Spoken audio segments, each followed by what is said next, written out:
significativamente como consecuencia del efecto invernadero, pero que provoca fuertes cambios en la temperatura, que podría llegar a aumentar en más de 4 grados centígrados.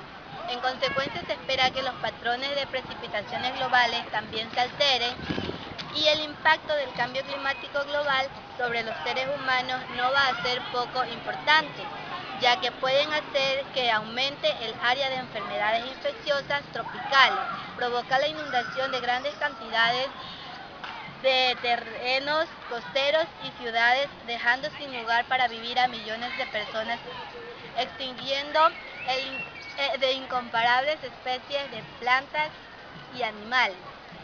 Se llama cambio climático a la modificación del clima con respecto al historial climático de una escala global o regional. Tales cambios se producen a muy diversa escala de tiempo y sobre todo los parámetros meteorológicos. Son debido a causas naturales como antropogénicas. Se entiende por cambio climático atribuido diariamente o indirectamente a la actividad humana que altera la composición de la atmósfera mundial.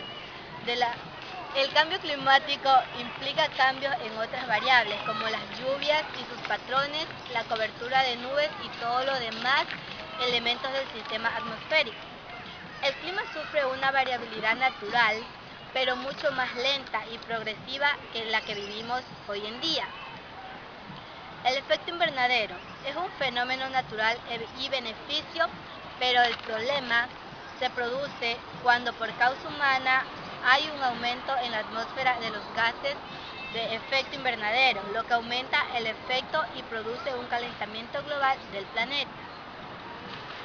El vapor del agua, el dióxido de carbono y el gas metano forma una capa natural en la atmósfera terrestre, que requiere parte de la energía proveniente del Sol.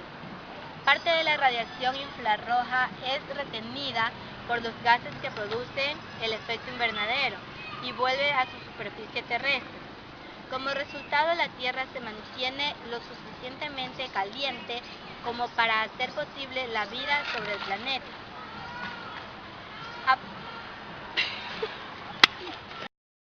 Calentamiento global. Se llama calentamiento global al aumento de la temperatura en el planeta a consecuencia de las diversas acciones del ser humano. Esto trae como resultado la pérdida de diversos cultivos, el deshielo de los glaciales y muchos terrenos podrían convertirse en desiertos. Entre las consecuencias del cambio climático tenemos el aumento de la temperatura en un 0.6 grados centígrados en los últimos 100 años, lo cual provoca la disminución de las lluvias, alteración en los sistemas terrestres, reducción en la productividad de las aguas marinas y por tanto en la pesca, reducción de la riqueza de la vegetación, aumento en la contaminación del aire relacionado con las partículas y el ozono troposférico, aumento en la intensidad, frecuencia y magnitud de incendios, extensión de la posibilidad de contagio de enfermedades subtropicales, deshielo en los glaciales.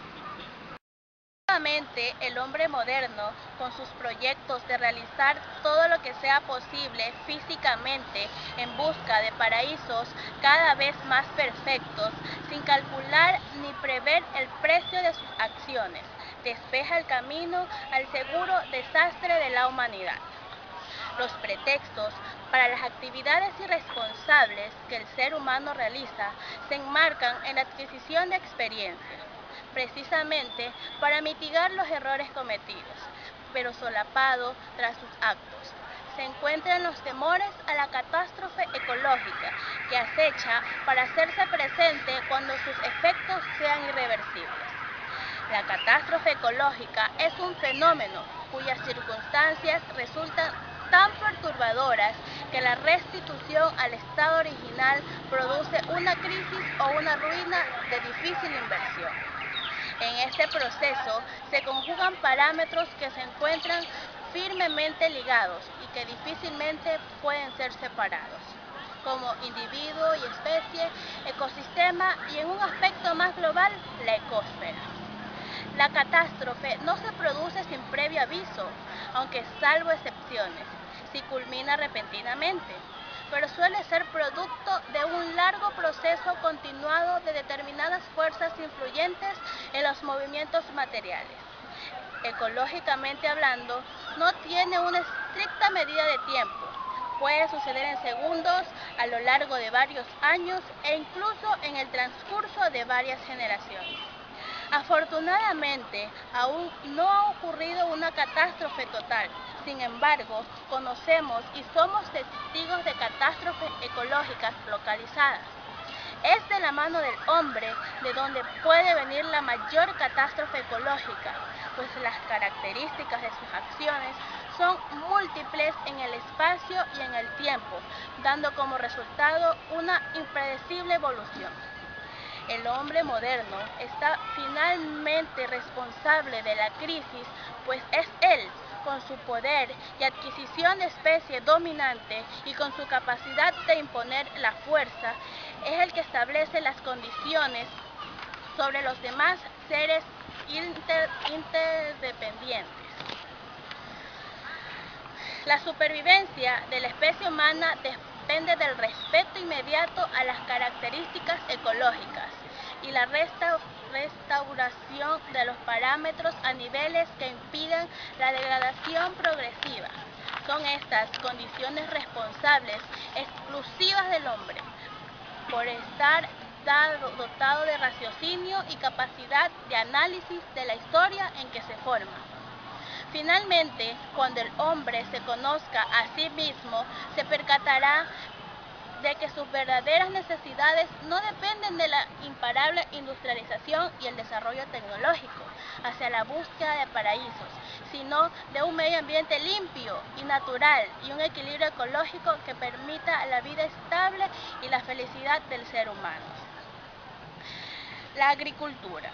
La capacidad de los pueblos de producir suficientes alimentos para consumo propio y de su ganado depende en gran medida del clima, la temperatura, la luz y el agua. Las fluctuaciones a corto y a largo plazo de las pautas del clima, como variabilidad del clima y el cambio climático, pueden tener repercusiones extremas en la producción agrícola y hacer que se produzca drásticamente el rendimiento de cosechas, lo que obligaría a los agricultores a utilizar nuevas prácticas agrícolas en sus puestas a la modificación de las condiciones. El cambio climático a largo plazo, en particular el calentamiento del planeta, podría afectar a la agricultura en diversas formas y casi todas son un riesgo para la seguridad alimentaria y las personas más vulnerables del mundo. Como por ejemplo, podría aumentar la variabilidad del clima, ejerciendo más presión en los sistemas agrícolas frágiles. Los extremos climáticos, que son más imposibles de prever, podrían hacerse más frecuentes. Aumentaría el nivel del mar, lo que sería una amenaza para la valiosa agricultura de las costas. La biodiversidad biológica se reduciría en algunas de las zonas ecológicas más frágiles, como los manglares y las selvas tropicales. Las zonas climáticas y agroecológicas se modificarían, obligando a los agricultores a adaptarse y poniendo en peligro la vegetación y la fauna. Avanzarían las plagas y enfermedades portadas por vectores hacia zonas donde antes no existían. La variabilidad del clima es el mayor problema para los agricultores de hoy. La variabilidad natural de las lluvias, de la temperatura y de otras condiciones del clima es el principal factor que explica la variabilidad de la producción agrícola, lo que a su vez constituye uno de los factores principales de la falta de seguridad alimentaria. Los extremos del clima, acontecimientos violentos e infrecuentes como las inundaciones y sequías, la variabilidad del clima como sus extremos pueden aumentar a consecuencia del calentamiento del planeta. El problema de la deforestación se entiende por deforestación a la destrucción degradación a gran escala del bosque por acción humana. La deforestación no es lo mismo que la degradación forestal, que consiste en una reducción de la calidad del bosque. Ambos procesos están vinculados y producen desestabilización de las capas freáticas, lo que a su vez favorece las inundaciones o sequía. Reduce la biodiversidad. Los bosques desempeñan un papel clave en el almacenamiento de carbono. Si se eliminan el exceso de dióxido de carbono en la atmósfera, puede llevar a un calentamiento global de la Tierra, con magnitud de efectos secundarios problemáticos. En las regiones templadas, la agricultura se basó en la eliminación de los bosques, aprovechando la fertilidad de sus suelos. Los procesos de deforestación son, por lo general, más destructivos en los trópicos. La mayor parte de los suelos forestales tropicales son mucho menos fértiles que los de las regiones templadas y resultan fácilmente erosinables al proceso de lixiviación, cuando por la elevada pluviosidad que impide la acumulación de nutrientes en el suelo.